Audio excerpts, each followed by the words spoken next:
आज मैं डोको धमाका चैनल से मैं भगवान गीता का उपदेश का वर्णन करने जा रही हूँ कि गीता के उपदेश में क्या कहा गया है। भगवान कृष्ण के लिए, कृष्ण सबके हृदय में है, वास करते हैं, कभी साक्षात रूप में, कभी निरंकार रूप में, आकार रूप में, सारे रूपों में वो रहते हैं।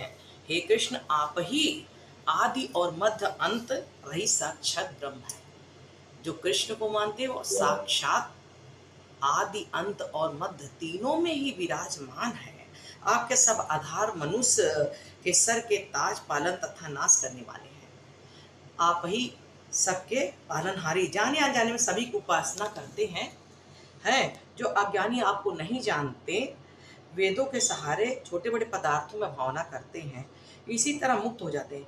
या मैंने सुना है कि कैसे मुक्त हो जाते हैं, इसे मैं समझा कर कहूँ।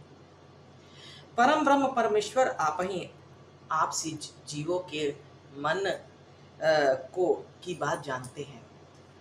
आप हृदय में क्या होने वाला है, कल क्या होने वाला है, वो आप सबको जानते हैं। आप सब में, सबके हृदय में गुप्त रूप से वास करते हैं। तो इसलिए भक्ति माता हृदय में रहती हैं। आपकी माया से सब प्राणी मोहित हो रहे हैं। आप इस कारण से आंखें भी हुए हैं, आपके दर्शन नहीं कर सकते। सब प्राणियों को आंख मिली है लेकिन आपका दर्शन नहीं करते हैं।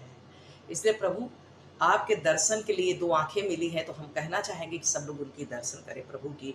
हे श्री कृष्ण, आप धरती, आकाश, पाताल और दिशा विदिशाओं में जो आपकी शक्ति है वो सब जगह है, सब में विराजमान है। सत्संग करें। इसी तरह सत्संग करके मानो अपने हृदय को के विकार को दूर कर लेता है और सादी विभूतियों को सुनाई। श्री कृष्ण कहने लगे, हे उद्धव जी, जो प्रश्न आप पूछ रहे हैं वो प्रश्न अर्जुन ने भी मुझसे पूछा था, जबकि कुरुक्षेत्र में कौरवों के साथ युद्ध करते हुए खड़े हैं तो मैं मारूंगा, ये मरेंगे, कुटुंबियों को वध होगा, ऐसा मोह उन्हें उत्पन्न हुआ जिससे मेरी निंदा होती है, मुझे पाप लगेगा। इस ध्यान से युद्ध करने में उपेक्षा करके